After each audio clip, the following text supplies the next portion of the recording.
Tomorrow at 9 a.m., Congress is planning to vote on a resolution to impeach Donald Trump, charging him with incitement of insurrection. I introduced yesterday the article of impeachment accuses the president of gravely endangering the security of the United States and its institutions of government, as well as betraying his trust as president, threatening the very integrity of the democratic system.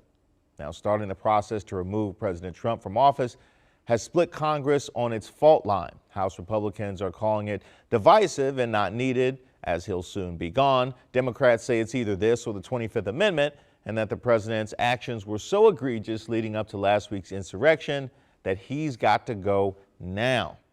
Now, while Congress can't seem to reach a consensus on the matter, big tech can. Agreeing with Democrats, pretty much every social media site has banned President Trump from using their services. It started with Twitter, but quickly grew to Facebook and Instagram, Google, YouTube, Reddit, Snapchat, Twitch, TikTok, even Shopify and Pinterest got in on it. Hopefully he still knows his MySpace and Black Planet login. Now, social media has been a tool that this president has used effectively in spreading his message.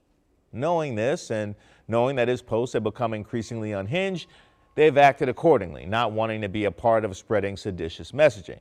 By the way, this is not a First Amendment issue. These are private companies, well within their right to police their domains, enforcing standards and practices that they expect their users to adhere to.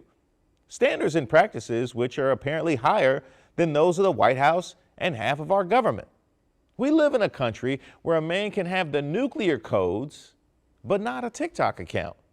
And while we're on the subject, kudos to TikTok for the ultimate revenge in banning the president before the president could ban TikTok.